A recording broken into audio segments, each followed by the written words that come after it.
Moje meno je Juraj Galko. Tí, čo ma poznáte, pracujem na loske.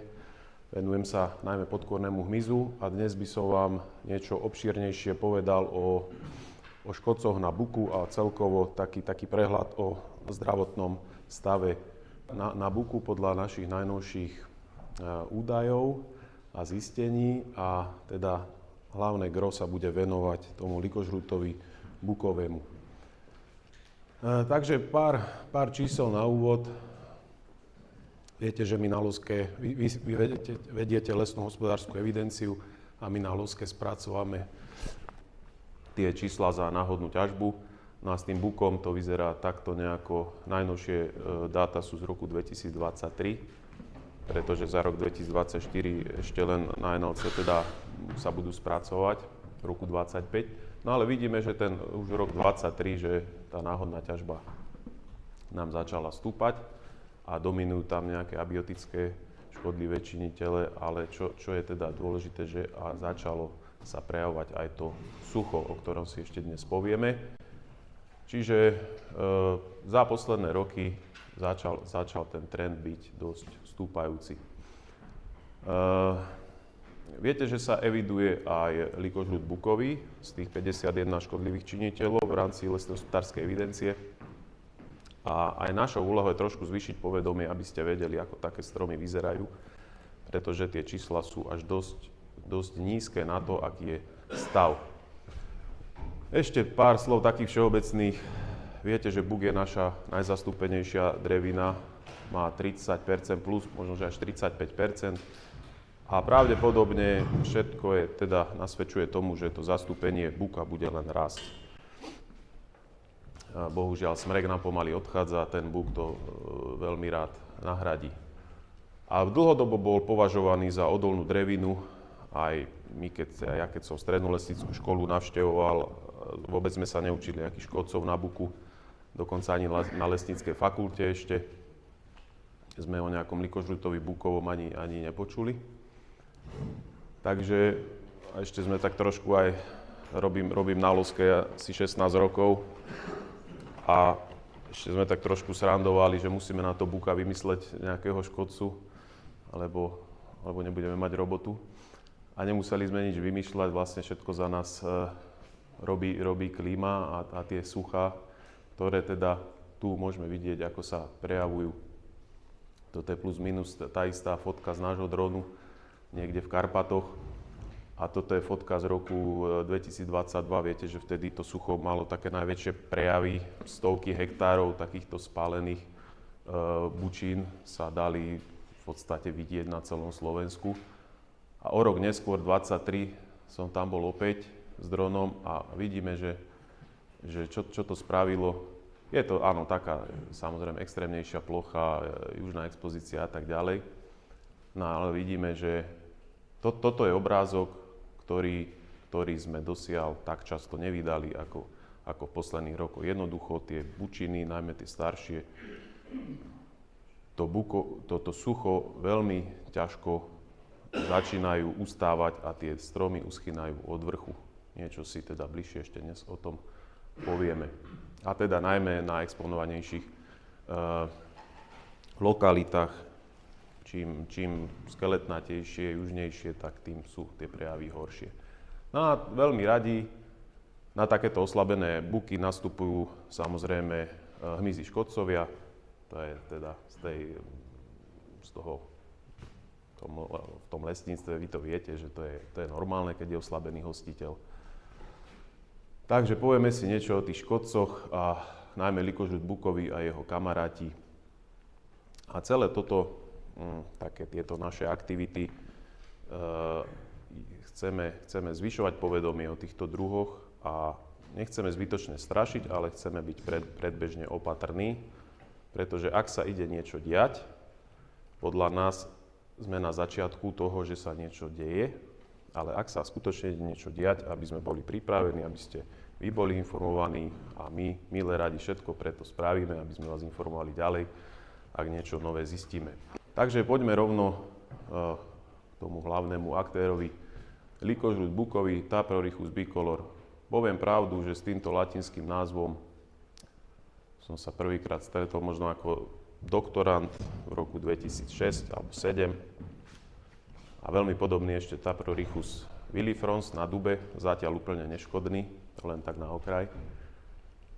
Takže je to najpočetnejší podkorný druh nabuku. On akože nie, že tu niekaďaľ prišiel, on tu vždycky bol. Vždycky vravím lesníkom, každý nejaké palivové drevo niekedy robil a ak sa teda odlupuje kvora a bolo tam veľmi veľa malých dierok, výletových otvorov, tak to bolo práve po tomto podkôrníkovi. A skutočne sa dá nájsť hoci kde, stačí sa prejsť v hociakom bukovom lese, pozrieť ťažbové zvyšky, všade nájdete výletové otvory a požiarky tohto druhu. To je OK, vyložene sekundárny druh, pokiaľ nespôsoboval nejaké škody a v úvodzovkách čušal, tak je to v poriadku, pokiaľ sa nespráva ako škodca. Čiže sa uvádza aj v starej literatúre, ktoré je ináč veľmi málo, ako vyložene sekundárny škodca.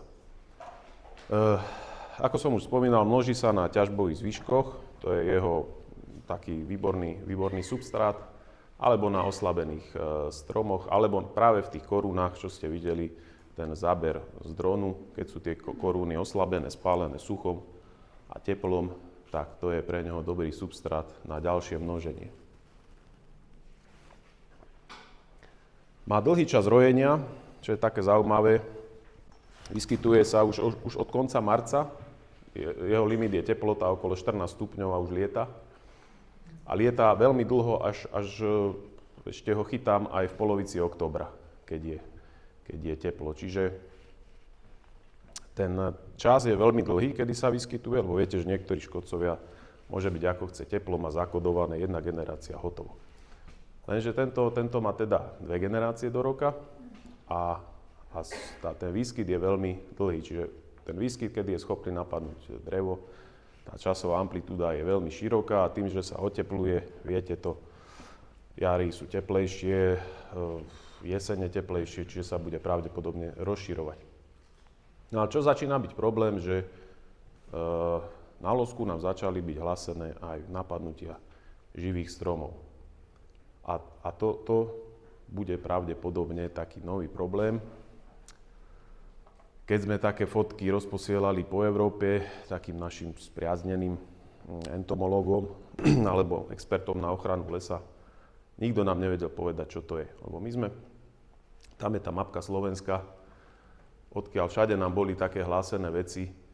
Často hovorím ešte v roku 2015, našiel som starý prípis losky. Sme boli s Ivanom Špildom tuto niekde na východnom Slovensku riešiť nejakú inú vec, ale chlapi lesníci nám, že poďte pozrieť, máme tu nejaké také stromy, také pupačiky sú tam a nevieme, čo to je. Ani my sme vtedy nevedeli, čo to je. A to je len 10 rokov dozadu.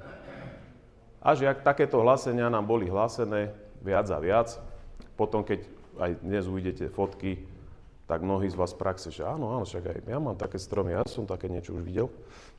No potom sme si aj my začali viacej všímať a zdá sa, že takých stromov pribúda. A toto nám nikto z Európy nevedel povedať, že však aj my také máme. Dokonca boli u nás minulý rok z Čiech český šéf losky, doktor Knížek, jeden z najlepších entomológov vôbec na svete, na podkôrnych mys. A keď sme mu ukázali, lebo on nám vravel, kľúci, nedelete z toho bubaka, no ale keď sme mu ukázali tie živé stromy navrtané a tie reakcie, že ten kmeň začína byť znehodnotený, uvidíte to, no tak sám teda zdvihol obočie, že teda ja som také ešte v Čechách nevidel. Profesor Holuša na našej konferencii, mnohí ste boli v októbri, tiež vravel, že u nich to nie je v takom množstve. Takže všetko si dnes o tom povieme. Pripravili sme aj takýto leták, ktorý bohužiaľ už sme rozdali, ale ak má niekto záujem, na konci bude môj mail, môžete mi kľudne napísať, ja vám to pošlem samozrejme v PDF-ku, všetko je to voľné. Ak bude záujem z nejakého väčšieho subjektu, alebo z LesISR, alebo tak vieme ešte teda dotlačiť a distribuovať. Sú tam základné informácie o tom, ktorí nás bežne sledujete, viete, že začali sme robiť aj také edukačné videá o týchto škodcoch a o požiarkoch, takže keď si ten QR kód naskenujete, prepnete sa na náš YouTube, tam je také 7-minútové video, kde je tak zhutnené povedané to, čo dnes budem rozprávať viac ako hodinu. Ešte tej bionómii, tí, čo ste videli likožruta lesklého, takže tá veľkosť je veľmi podobná, okolo plus minus tie 2 mm, samička je trošku väčšia a má na čele také husté belavé chlpky. Kto má dobré oči, je to doslova vidieť aj voľným okom, že to je práve samička, má takú ako keby bielu bodku na čele. Má 2 generácie do roka, to sme si povedali. Lieta od tých 14 stupňov, najmä podvečer. Deklaruje to literatúra, aj naše zistenia. Mám lapač na záhrade, pichnutý v rajčinách a to je neskutočné, čo sa tam večer deje. Som pozeral, že aké muchy to tam lietajú a to boli stovky tých likožrutov. Čiže do intravilánu vie ten odparník perfektne prilákať. Odparník je výborný. Povieme si o tom. Samček sa vrtá ako prvý, začne emitovať nejaké feromóny, tuto spraví stumnú komórku, začne lákať samičky a každá samička potom začne hrísť svoju materskú chodbu. A keď je to vyžraté, tak je to takéto rozšrotované. Toto ste teda mnohí mohli vidieť na palivovom dreve, že to je také neprehľadné, niečo tam vyžralo. Dneska si popíšeme, že napadnutie ležiaceho materiálu, predstavme si nejaké ťažbové zvyšky, alebo zlomy a potom si povieme teda niečo bližšie, čo bude teda to najhlavnejšie, si myslím dnes, aby ste si zapamätali, ako vyzerajú to napadnutie tých živých stromov. Hovorím živých stromov, nie zdravých stromov. Pravdepodobne neboli celkom zdravé tie stromy. Aj pre nás je to stále nové. Učíme sa z prírody, takže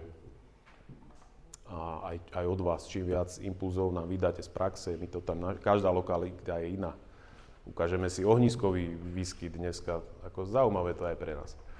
Ale keď teda napadne ležiaci materiál, môžeme si to popísať na týchto fotografiách, bude to zaujímavejšie. Tu sa vrtá ten samček, ešte kým je ten materiál taký živší, je tá drvina biela. Môže, takto podobne ináč vyzerá drvinárik čierny, budeme dnes o tom rozprávať tak okrajovo, dosť podobne ten iniciálny atak, ale za chvíľu, ak začnú už po spárení tie samičky vyhrízať tie materské chodby do tvaru hviezdy, ten požiarok je hviezdicovitý, tak začnú vytlačať hrdzavú drvinu. A už keď takéto niečo uvidíte, teraz hovorím, že asi nič iné to nemôže byť na buku. Takže veľa hrdzavých drviniek, je to likožrut bukový. Není to vôbec problém nájsť. Po nejakých 2 týždňoch to vyzerá takto, že už sú tam larvové chodby a už tie larvy začínajú žrať to zostávajúce liko. No a po nejakých ďalších týždňoch už to vyzerá takto. Samozrejme to liko trošku prischne, zoxiduje, skvasí. Vyžraté kompletne a tu už vidíme takú znôžku nových chrobákov vykuklených, ktoré sú ešte také zlaté, také nedofarbené. No a tu je moja ruka, nie je to síce dobre vidieť, ale tu môžete vidieť tie dierky. Takto vyzerajú výletové otvory na jednom, dajme tomu, decimetri. Včera som zrovna hodnotil nejaké dáta, tak v extrémnom prípade viac ako 100 kusov nám vyletelo z 1 decimetra. Samozrejme od 0 do 100 kusov. Aj 120, myslím, tam bolo. Čiže našimi experimentami budem o tom hovoriť, zistujeme, čo naletí, čo vyletí a tak ďalej. No, keď napadne tie živé stromy, ukážeme si za chvíľu fotky, ale možno trošku pár slov teórie, že prečo, aké stromy napáda, tak to chceme, aby bola naša úloha a zisťujeme to. Chceme taký monitoring spraviť, dnes predstavím taký základný. No a tie imaga sa skrátka zavrtávajú do tých živých stromov. Niekde je to bez reakcie, že je len dierka. Niekde, kde trošku ide hlbšie, dostane sa až na liko. Začne tam niečo. Ten strom sa len ako sa snaží brániť, nejakým jazgotokom vytlačí tie imaga. ale pravdepodobne tam dochádza k nejakej infekcii, buď hubovej alebo bakteriálnej.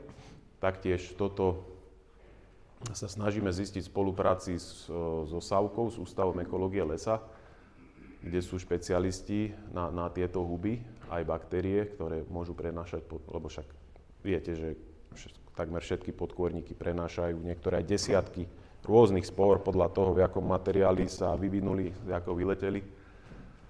Modranie borovice, modranie smreka, dokonca na dube, presne pod požiarkami sú farebné nejaké zmeny a práve tie huby rastú s požiarkou, ktoré tam zavliekli tá podkôrniky. No a o tomto druhu v podstate nie je to vôbec prebadané, neexistuje. Sú dva.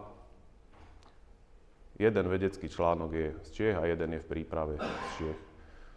Takže moc o tom nie je, o tomto druhu. Taký lýkožrút smrekový má možno stovky vedeckých prác. To len tak na porovnanie. No a teda asi si to povieme všetko toto rovno na tých obrázkoch, ale teda, čo je tým červeným, že druhotne sa stáva technický škodca. Ten buk všetko toto prežije v drvivej väčšine, čiže ten napadnutý strom sa nám nestáva zdrojom šírenia, napríklad ako na smreku, že napadne lýkožrút smrekový, už málo kedy ten smrek prežije a je zdrojom šírenia. Tu ten buk si s tým nejako poradí, zaleje tie imága vo väčšine, ale tá sekundárna infekcia tam začne niečo spôsobovať, nejaké rany a vyzerá to takto nejako ten postup. A teraz mnohí z vás, také mám aj jastromy, to som už videl. Takže toto je napríklad v Karpatoch, veľmi blízko tej lokality, kde boli problémy s tými usychajúcimi korunami, samozrejme nie len tam. No, najprv sú to také čierne, mokvavé škvrny. Keď je to takto početné, môžu to spôsobiť aj iní škodcovia na buku, ale keď je to takto početné, takmer výlučne je to len lýkožrút bukový. Keď to začneme odkôrňovať, sú tam také čierne flaky, čierne lezie, smrdí to dosť takým octovým zápachom. Už ten octový zápach je taký indikátor, že asi sú tam baktérie. Potom to zvykne opršať. Takéto buky ste mohli vidieť, také rôzne pupačiky, hrbolčeky. A tie pupačiky nie vždy, ale niekedy začnú ako keby praskať a začnú sa vytvárať také vertikálne ránky. No a začína v podstate to technické znehodnotenie kmeňa. Tu je to trošku tak detailne, toto je fotka v zime z Inovca, z Považského Inovca, čiže na jeseň, toto niekedy v septembri naletelo. Nás tam volali, že čo to je. Opäť pár stromov to bolo hneď pri sebe. No ale teda tu je znova séria fotiek až takého toho, až do extrémna, keď to ide, v podstate tie rany. Často sa už niekedy sa zakalusuje, myslím, že tam mám fotku a vznikne vnútorná chyba T, taktiež to nechceme. Chceme mať kvalitné výrezy. No ale keď sa to nezakalusuje, otvára až na takéto ozaj znetvorenie kmeňa. Tuto môžeme vidieť dokonca, dobré oko vidí aj hviezdicový požerok. No a lokálne sme zaznamenali aj taký ohniskový výskyt, čo je tiež teda taká zaujímavá a nová vec pre nás. Toto je napríklad zo školských lesov Kysy Hybla, kde minimálne dve plochy som našiel, kde je 30-40 takýchto bukov hneď pri sebe. No a tu môžeme narátať 1, 2, 3, 4, 5, 6. Jak som sa otočil, znova pár kusov, hneď všetko pri sebe. No a to sú teda zaujímavé veci aj pre nás, že prečo sa to deje, prečo práve tam, bude sa to zhoršovať, nebude sa to zhoršovať. Preto vravím, ak sme na prahu niečoho, všímajte si to a hláste nám to. Čím viac údajov máme od vás, tým sme aj my múdrejší. A tuto teraz poviem nejakých tých jeho kamarádov. Kráson zelenkastý, Agrilus viridis. Taktiež sa tento druh vôbec neučil. A je to najpočetnejší krasoň na buku. Taktiež sa popisuje ako klasický sekundárny škodca. Avšak už nejakú vedeckú literatúru z Európy vieme nájsť o tomto druhu. A je tam dosť zaujímavá informácia, že v 50. rokoch v Nemecku po vojne, bolo 3-4 suché roky, tak sa popisuje, že 1,5 milióna kubíkov náhodnej ťažby spôsobenej týmto druhom. V 50. rokoch, keď bola úplne iná klíma, takže to je možno taký zdvihnutý prst. A taktiež sa množí na oslabených hostiteľoch, ak budete pri nejakom buku, tu akože tá spála kôry, to ste určite videli. Z jednej strany buk živý, zoslnený, spálený a práve na tej spálenej ploche ukážeme si, môžete už vidieť aj výletové otvory, ale aj vaječné znášky. A tá literatúra, čo je, tak teda popisuje, že tá významnosť rastá po suchých a teplých rokoch, ktoré sa pravdepodobne budú opakovať. A vidíme to aj my, že je úplne bežný tento druh a vyskytuje sa spolu s tým likožlutom bukovým na tom istom materiáli.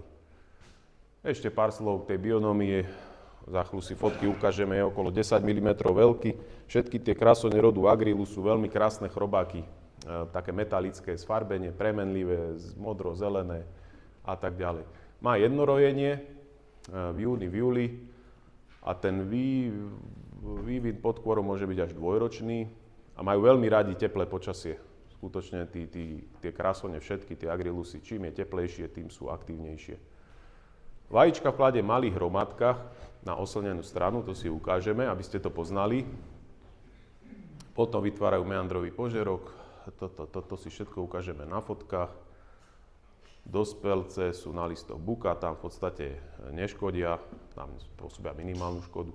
No a tie napadnuté stromy samozrejme chrádnu. Potom tá ochrana lesa, popíšeme si také nejaké predbežné návrhy, je dosť podobná, keďže to podkôrny škodca ako pri likožlutovi bukovu. Takže takto vyzerá to imago. Ako som povedal, veľmi pekný chrobák a samičky kladú takéto znášky. Toto je tá vaječná znáška. Ja sám som sa s tým stretol prvýkrát minulý rok. Takže toľko o tom mudrujeme, že som to až minulý rok. Vedel som to teoreticky, že asi také niečo hľadať. No a keď sme také niečo, keď sme to našli, tak zrazu, aha, tu je. Keď sme vedeli, čo hľadať, samozrejme dajú sa nájsť desiatky. No, keď sa z tejto hromadnej vaječnej znášky vyliahnú larvy, samozrejme malé larvičky, všetky túto prehryzú spolu pod kôru a každá potom už začne žrať svoju larvovú chodbu. Tu môžete vidieť tie larvičky, sú také podlhovasté, úplne iné ako u larvy podkôrnikov. Viac menej rovnako, také rovnako široké. A neskôr, keď tá larva rastie, začne ten požerok meandrovať takto nejako ako rieka, alebo cikcak sa to popisuje. A tu môžeme vidieť už také skoro dospelé larvy. Larva sa zakuklí trošku v dreve, centimetrík, a vyletí von ten dospelec cez výletové otvory tvaru písmena D. Takéto Dčka, keď uvidíte na tej spálenej časti alebo na ťažbových zvyškách rôzne pootáčané, takmer výlučne na buku je to tento Agrilus viridis, krásom zelenkastý. Toto je taktiež fotka z nášho drónu, prizvolene spálené buky a ďatle začali vytesávať v zimných mesiacoch tie prezimujúce kukly alebo larvy a takto doslova celé pásy z tej južnej strany tú spálu kôru otesali dole. Takže keď také niečo uvidíte, dosť pravdepodobne je to tento druh. Tu sú taktiež, a toto sú zlomy, niečo si o tom dneska povieme. Toto sú zlomy z napadnutých korún a tu vidíme aj takú čiernu hubu. To je Biscognathia numularia, peniazovček. Vy tieto druhy nemusíte poznať. Vy, keď čosi zbadáte, že sa deje, kontaktujte nás. Ale je dobré aspoň základy o tom vedieť. A o tých korunách si ešte povieme, mám tam samostatný slajd. Čiže jednoducho, ak je tá koruna oslabená s tým suchom, teplom, ide jeden druh, druhý druh. Jak je oslabená, samozrejme nastupujú huby a tie huby sú taktiež problém, že oslabujú to drevo staticky a často sa to láme dole, ten buk môže ešte žiť. Ešte jeden slajd. toto robia tie maličké larvy a takto vyzerá od dospelej larvy, že už je to také ozaj cikcak, meandre ako rieka. Výletový otvor Dčko a tuto môžeme vidieť, to je fotka tiež teraz z oktobra, jedna vaječná značka, druhá vaječná, tretia, tuto nejaký predátor zožral a ešte niekde som tam videl. Čiže len na takom kúsku veľmi, veľmi rád obsadí tú niku, ten svoj priestor. Čiže čakajú, sú nastúpení tí škodci a čakajú na svoju príležitosť, ktorá pravdepodobne ide prísť. A tuto je fotka z Maďarska, kde popísali, že ako to vyzerá na takom opršanom kmeni, keď napadne taký ešte živý strom. Vždy sa popisujú týchto škodcov, opakujem, po suchých a teplých rokoch.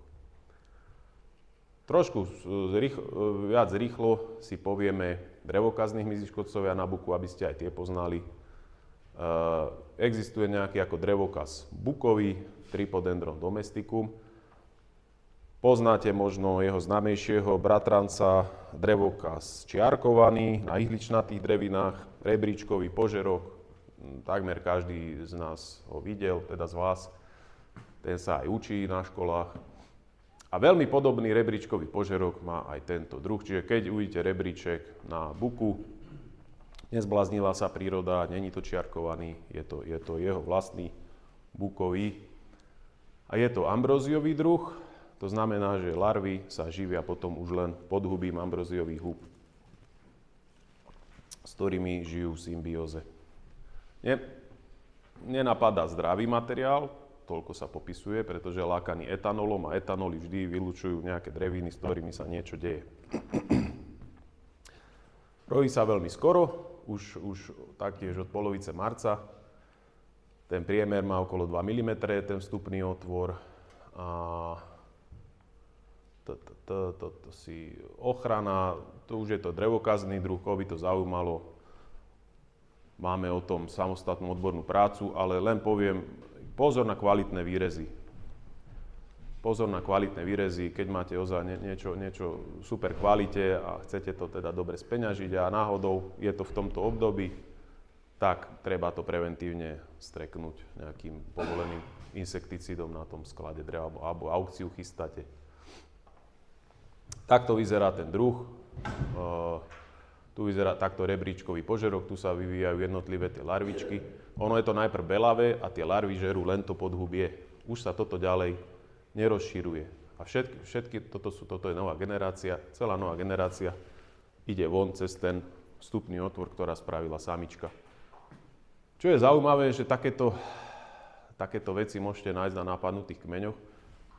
Ten vstupný otvor má 2 mm, potom si tá samička ho trošku zalepí a nechá si tam len takú milimetrovú dierku a cez tú milimetrovú dierku vytlača hen také maličké sirky a zapchá to preto, aby tam úvodzovka nemala prievan, aby tam vytvorila taký skleníkový efekt, trošku také dusno, teplo, to majú tie huby radi, aby tie huby dobre rástli. Potom drvinárik čierny, je to náš nepôvodný škodca, Xylosandrus germanus, to možno ste počuli. Tento latinák, mali sme viacero odborných prác o tom, aj prednášok, aj na našej konferencii. Nepôvodný druh, prišiel som v roku 2010, len pre zaujímavosť, našli sme ho na Duchonke, aj sme popísali ako prvý nález na Slovensku, možno 18 kusov. Odtedy ho stále monitorujeme, tieto druhy tam. A čo je zaujímavé, že tá jeho dominancia úplne vzrástla na nejaké tisícky kusov, chytáme ročne a potlačil, respektíve obsadil tú niku, ten životný priestor, lebo tých drvinárikov našich domácich je napríklad na duboch asi 6 druhov. No a tento prišiel v roku 2010, všetky ostatné vytlačil a ostal sa úplne dominantný. Dosť prišiel vo veľkom štýle, začal napadať, hlásili nám buky, duby, smreky, jedle, napadá v podstate strašne polifágny, napadá všetko. Rozhodujúca pre ňoho je tá vlhkosť, znova, lebo je to ambróziový druh, aby tie larvy mali tam stále vlhkosť a to podhubie tých ambróziových húb. Pôvodom je z Ázie, no a prečo o ňom hovoríme, lebo je veľmi početný na buku a taktiež môže byť, teda je technický škodca, aj keď nie ide moc hlboko, no ale povedzme si pravdu, budete predávať super sortiment a bude posiatý bielými drvinami, že kto vám to kúpi. Aj keď je len možno 2-3 cm. Je poligamný, je tam sexuálny dimorfizmus, to znamená, samček je maličký, veľmi škaredý, guľovitý, nevie ani lietať. A čo je taká zaujímavosť, a že prečo sa tak dobre šíria tieto druhy, sú veľmi dobrý invázny potenciál majú, pretože predstavte si nejakú tú dutinku v dreve, tam sa vyliahne 10 kusov a ten pomer pohlaví je zvyčajne 9:1, že tam je 9 samic, jeden samec. Všetko sú to súrodenci a ten samec, ten ich brat, hneď oplodní všetky tie sestry, využije tú svoju príležitosť a tie samičky opúšťajú požerok a už je každá oplodnená. Už každá jedna samička dokáže sadne na kamión alebo vyletí z kamióna a každá jedna samička je oplodnená, dokáže založiť novú populáciu, nepotrebuje tam ďalšieho samca. Preto sú tieto druhy takí perfektní šíritelia. Ale pre zaujímavosť v Európe sa tlačí jeho kamarát Xylosandrus compactus, taktiež veľký polifák. A teraz som akurát predčerom čítal článok, že už Slovinci ho potvrdili v Taliansku, je už niekoľko rokov, teraz prvý náraz v Slovensku. Čiže postupne sa tlačia na sever, ale tento druh možno, že sa zastaví niekde, lebo ten pochádza z trópov až zo subtrópov a trópov. Čiže pravdepodobne u nás nebudú, to hovorím dnes, také podmienky pre ňoho. Uvidíme. Takže to len tak na okraj. Mali chrobáči okolo 2 mm, lietajú len samičky. Takmer pri všetkých druhoch týchto ambróziových druhov lietajú len samičky. A toto sme si povedali. Takto znova opäť pár obrázkov. Toto je iniciálny atak. Toto je fotka z toho istého výrezu. Vidíme, že výrez má možno 50 cm, celkom zaujímavá kvalita. Vyberá si najmä také miesta bez kôry, aby nemal robotu, pretože cez tú kôru sa musí prevrtať. No a toto je taký iniciálny atak, ešte tým samičkám trčia zadočky, jak sa vrtali, to je niekedy v júni, tam má pík. Koncom mája, v júni si zapamätajte, keď niečo takéto uvidíte, tak takmer výlučne je to on. A keď uvidíte takéto sirky, tak je to 100% on. Tie samičky začnú tú drvinu, ak sa tlačia do dreva, vytlačať von v takom valčeku hrubom ako sirka, zápalka a potom sa to odlamuje. Toto je v našom labaku, v prírode samozrejme to oprší, sfúkne, oprší a tak ďalej, ale keď trafíte, doslova niekedy trčia z toho napadnutého materiálu, vyzerá to veľmi efektne. Takto to vyzerá v dreve, pár centimetrov do hĺbky. Vie napadnúť aj sortimenty z čela. Hovorím, polifagny, jedla, smrek, brest, hráb, dub, buk, samozrejme. Čo nám ešte také hlásili zaujímavé, to je jedno. Jadrohlo dubový, pre zaujímavosť tomuto škodcovi sa začíname dosť venovať, teda najmä na dube, ale môže sa vyskytnúť aj na buku, preto len tak v rýchlosti. Keď uvidíte trieskovité drvínky, on sa vrtá do dreva, má najprv trieskovité, až potom také prachové. Vyzerá tak, tiež je ambróziový druh, len na okraj. A toto drvinár hnedý, taktiež je toto ambróziový druh, aj keď nepatrí medzi podkorníky, je to úplne iná čeľaď. Ale taktiež larvy tohto chrobáka sa vyvíjajú v spolupráci, v symbióze s tými ambróziovými humbami. Taktiež obrovský polifak, listnaté, ihličnaté, rád má brézu, jedlu, púk, dúb. Tie požerky sú dosť také typické. Toto môžete pod kôrou vidieť, v dreve je to také rôzne rozšrotované, rôzny priemer tých dier.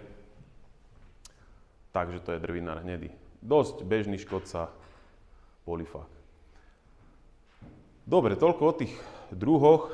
Teraz si ešte pár slov povieme, že vo vzťahu k tomu suchu a teplu.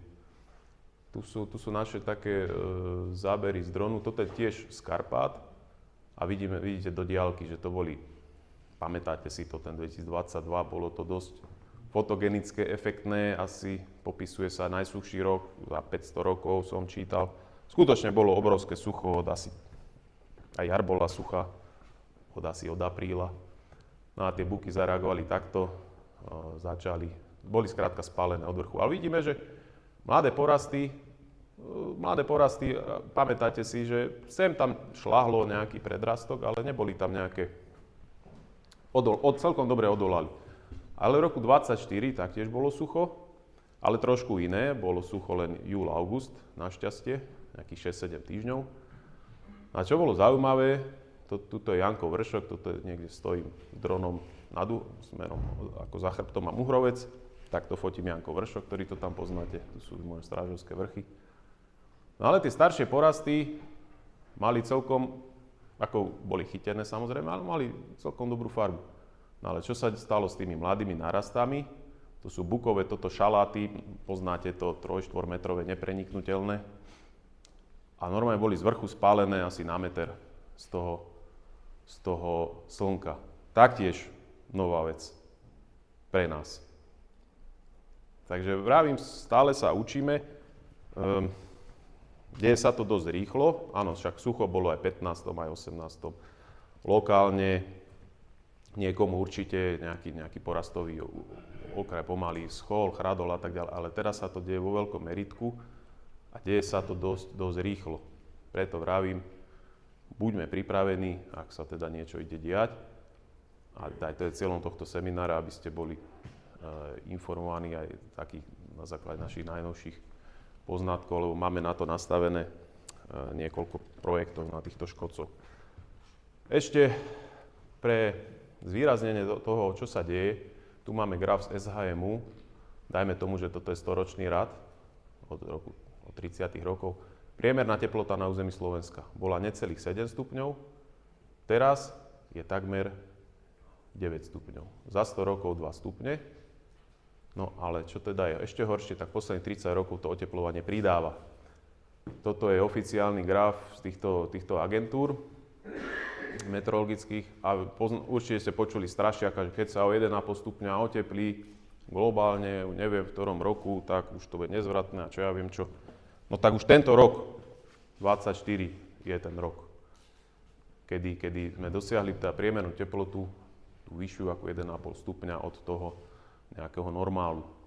No a vidíme, že teda celosvetovo, no, skúsme si pretiahnuť ešte ďalších 20-30 rokov, ak sa nič nezmení, tak to bude veľmi zaujímavé. U nás už možno smrek bude len teda vo vyšších polohách, no a nastúpi buk a ten buk taktiež bude trpeť, preto mu treba venovať pozornosť, lebo je naša dominantná drevina. Opäť, žiaľ, čoraz bežnejší pohľad. Mnohí ste to videli, tie koruny jednoducho odchádzajú, chradnú.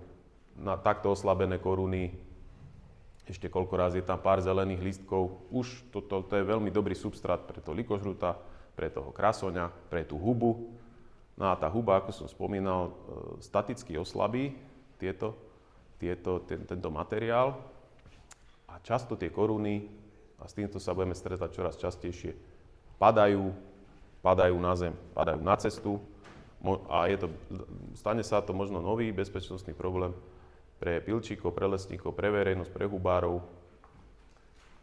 Koľko razy stačí do takého stromu kopnúť, dole vyzerá zelený, toto je dosť často, že dole sú tie vetvy celé zelené a z vrchu padne vetva ako auto.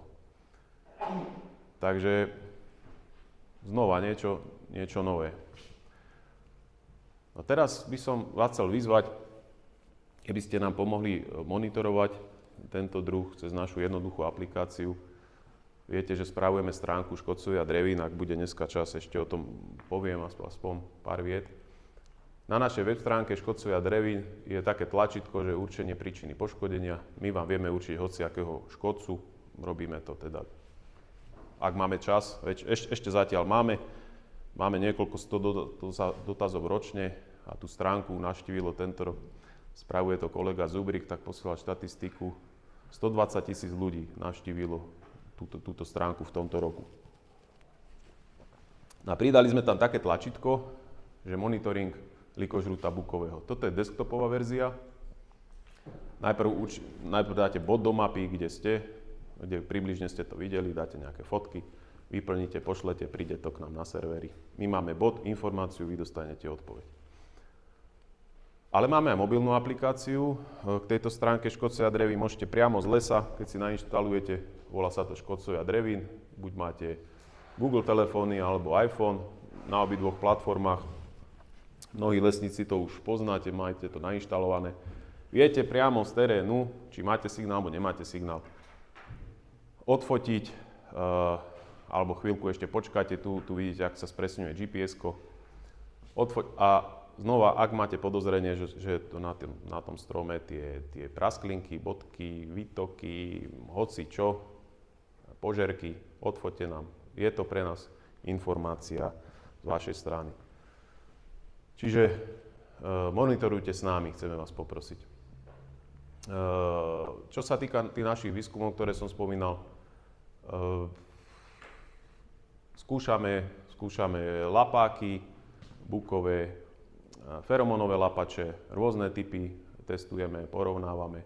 Stojací lapak, to už teraz vieme, že takýto lapak sa napríklad robí v Dubinách na podkorníka dubového, tam funguje veľmi dobre, začne ho lákať, ale v účinnách to nefunguje. Čiže toto už vieme, že nefunguje. Ležiaci lapák, výborne. Ja nehovorím, že toto sa bude robiť v praxi a budeme to odporúčať, len my chceme zistiť, či to funguje, koľko je schopný naleteť, koľko je z takého materiálu schopný vyleteť a kedy, v akom časovom, toto je júlový, pripravujeme celý rok v pravidelných intervaloch, aby sme vedeli aj tú amplitúdu časovú, aby sme vám vedeli povedať, že OK, viem, že my teda vždy presadzujeme tú porastovú hygienu, aj budem o tom hovoriť, ale aby sme vám aj vedeli povedať, dobre, napríklad v novembri nemusíte tú porastovú hygienu tak vyčistiť tie porasty, pretože do ďalšieho roku už to bude neatraktívne pre nálet toho likožrúta a nehrozí z toho šírenia a tak ďalej.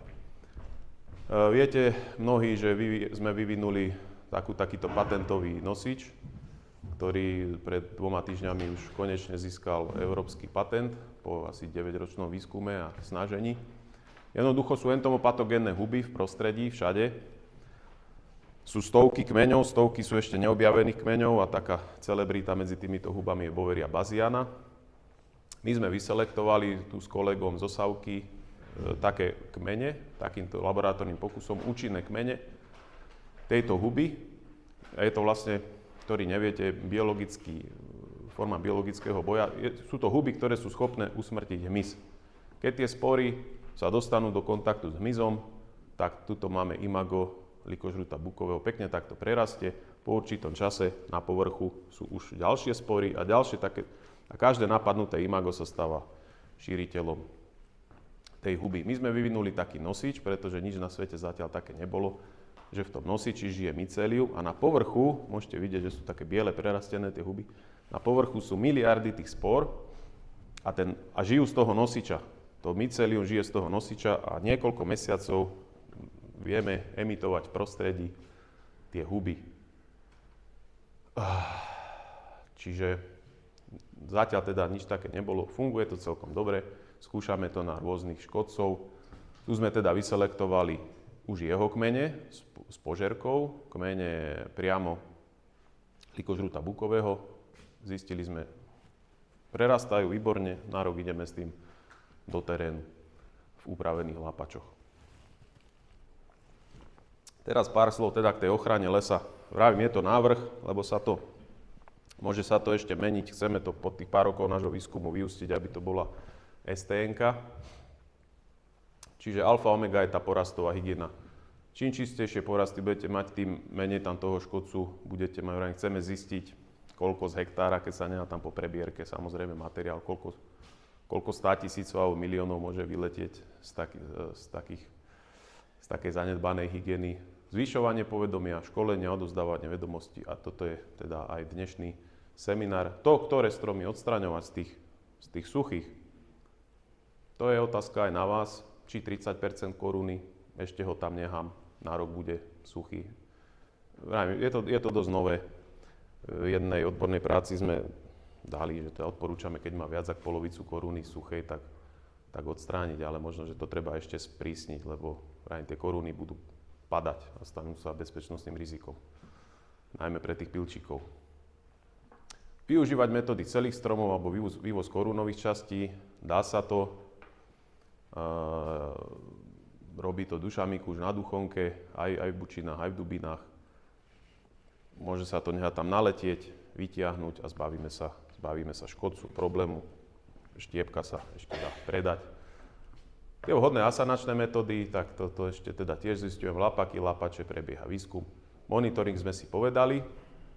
Zatiaľ vravím takouto jednoduchou formou, ale máme aj z Lesmysl taký podrobnejší, takú zmluvu o spolupráci na podrobnejší výskum, tak tam možno, že nastavíme, ešte to metodicky doľaďujeme taký monitoring, že pri vyznačovaní ťažby by ten každý lesník možno na okraj zápisníka si značil také stromy a zase cez nejaký online nástroj by nám ich potom nahodili, aby sme vedeli, kde, koľko a my môžeme potom analyzovať, prečo práve tam, prečo v takej nadmorskej, prečo na takej pôde, expozícii.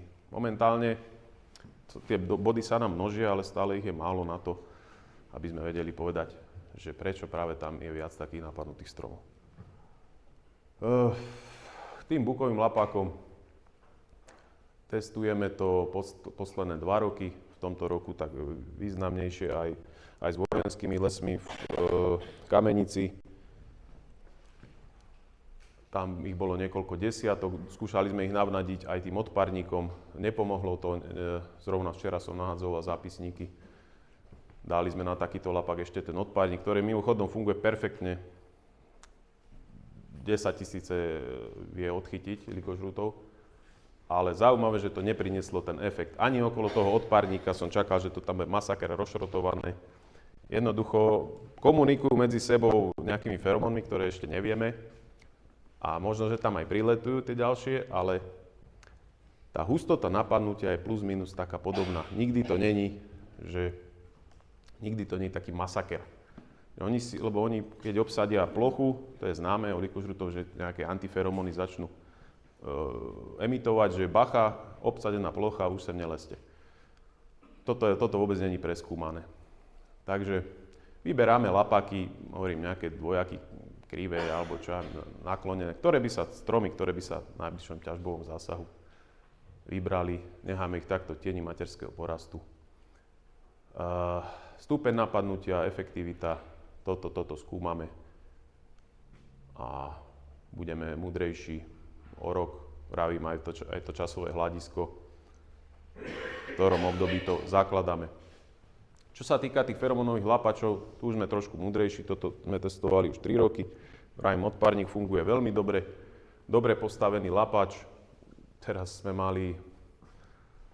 chytil 150 000 kusov za rok, čo je teda dosť. Ten odparník je takáto špička, je tam len kvapka, účinné látky a funguje výborne.